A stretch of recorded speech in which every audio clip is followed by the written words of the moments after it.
For the first time in our history, we are implementing a full digital population and housing census, where data will be collected using tablets, geographical information system, and information and communication technologies to improve quality of data and to reduce delay in making available the results of the census.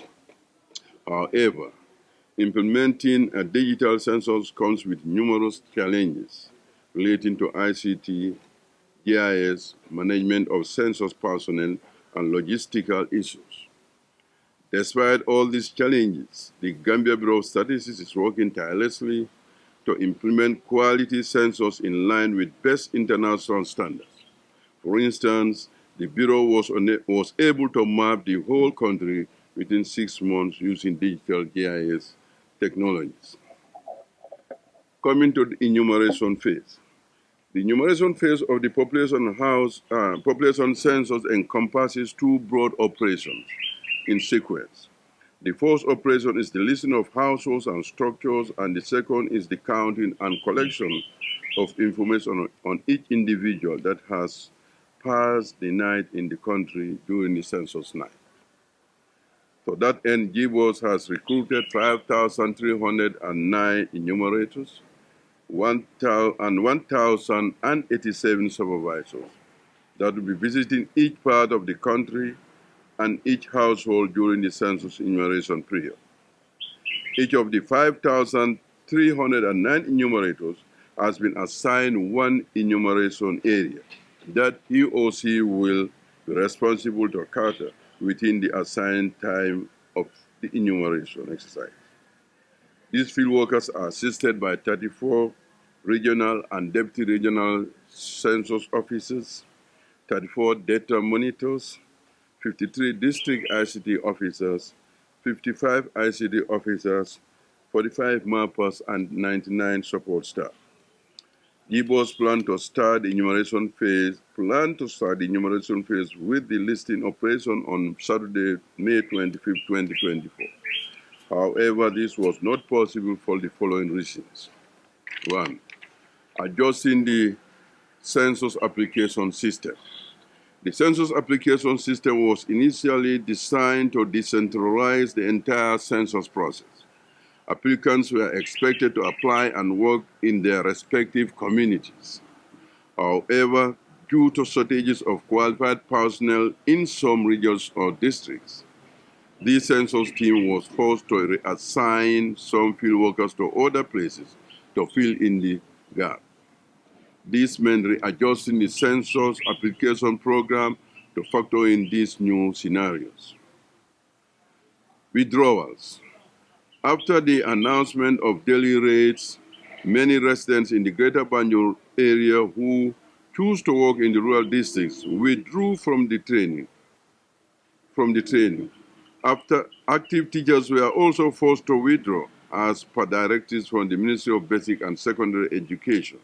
And for obvious reasons, given schools are in session as opposed to previous censuses which were conducted in April when schools are on break, after attending several days of training in some regions. This has implications for the program loaded into the tablets as replacements need to be imputed into the virtual platforms created for the training. Delay in the payment of allowances. To fast-track payments, a digital form was created at the start of the main census training to capture the mobile money transfer details of all participants. However, getting this information from the various centers was a big challenge as regional census officers struggled to stabilize the centers. Many participants also fill in the form for different centers, and multiple mobile money transfers in anticipation to receive multiple payments for the same activity. The account officers, in an attempt to validate the payment for the payment information of all participants, detected this unacceptable smart move by some of the participants. Furthermore, Several people use the same payment numbers as opposed to their own mobile money account credentials, which, if processed without rectification, could lead to audit queries. The office also had to do a further cleaning of the data to remove duplicates resulting from multiple submissions. Without payment of allowances to participants, it was difficult to launch field operations. Tax on field work income. An official from the Gambia from the Gambia Revenue Authority is here with us, as earlier mentioned, and will explain the provision for payment of income tax as stipulated in the Income and Value Added Tax Act 2012. Mobile money charges. To ensure transparency, it is recommended that all payments are done through the banks or mobile money services. Some of these service providers charge fees for using their service, and the full information was provided to all to choose. In this regard, it is the participants themselves who choose the preferred mode of payment, either WAVE, NAFA, UNA, or APS. GBoS did not register the participants with the mobile money service. It is not GBoS that's imposing the fees, but as service provided, we expect to pay for it. $700 allocation for meals and $300 for transport reform. There are a lot of misconceptions regarding the claim that participants were supposed to receive $1,000 as daily allowances for attending the training. It was alleged that GBoS allocated $700 per trainee to cater for lunch and breakfast, while $300 was given as allowance. It is important to note that no such amount was allocated as allowances to participants. The $300 provided is not compensation for time spent attending the training. Rather, it's given to them as transport refund. The $300 transport refund is based on joint country and UN policies. GBoS invited participants to a training. It is the responsibility of GBoS to provide meals of sufficient quality and quantity for the duration of the training. We did receive reports that some caterers were underperforming and took actions to address their concerns. The regional census officers were tasked to evaluate the quality and quantity of food provided at the various centers and then report to the office.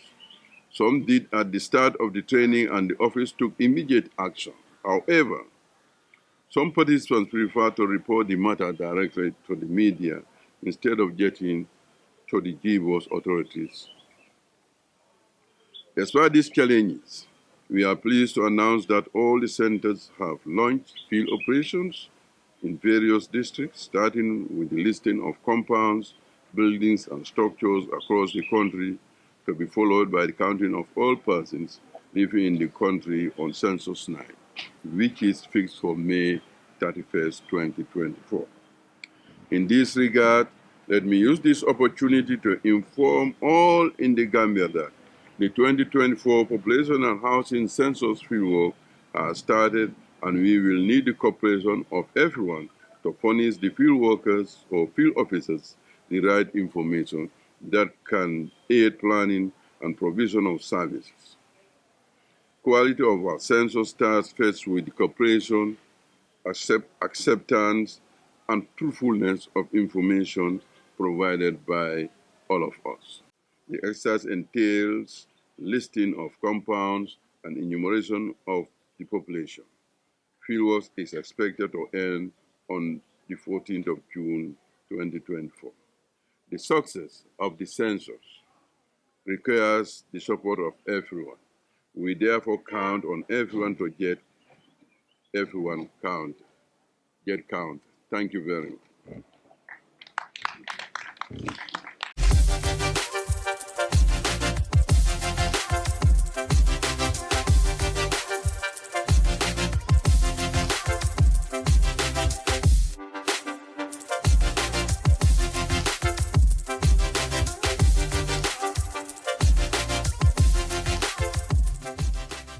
We've done a lot of sensitization, even with the journalists. And we've traveled the whole country to sensitize concerning taxation. Now, my own task here is simple. Is it legal for the enumerators to pay tax? Yes. Is it legal for GBoS to deduct it? Yes. Where is it based? The Income and Value Added Tax 2012, Section 89 spells it out. It's very clear that any person involved in any economic or income generating activity and if earn more than $2,000, it's $2,001, you're supposed to pay tax. Now, the same section gave the power to the contracting institution to withhold, meaning to deduct. Just like myself, before my salary is paid, something is deducted from my salary, I pay to domestic taxes, which is then forwarded to central bank. If somebody also is contracted for a service, the law says if you are resident in the Gambia, the company is resident, or the service provider is resident here, 10% must be deducted by the one giving the contract, and that amount should be remitted to Gambia Revenue Authority. If the service provider is based outside, but is coming for work in the Gambia, and after the work, the person or the company will go back, then 15% must be withheld and paid to GRA. So that's why I said, is it legal for GBoS to cut it? I said yes, it is legal. If they don't, the law also empowered GRA to force GBoS to pay that amount from their own money. So the thing is simple and clear. If you earn more than $2,000, you should pay tax.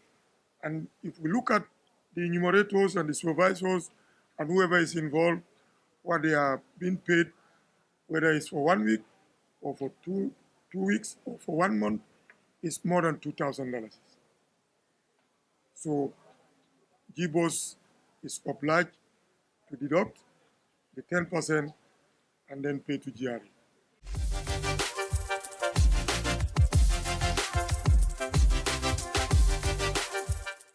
I think what I've enumerated here are our main challenges. I'm not aware of any technical issue in terms of the system.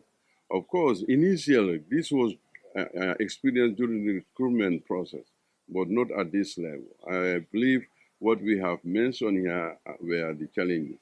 And of course, like I said, some of the people resident within the greater Banjul area who choose to go up country were expecting that we are going to take care of their accommodation and living expenses. You know, when they realize that if they should stay there, pay rent, take care of themselves, they wouldn't be left with much. For them, it does not work. This is why they decided to come back and look for chances around here. That disturbed us a lot, actually, because some of them also thought that maybe it will be very competitive around this and getting an opportunity.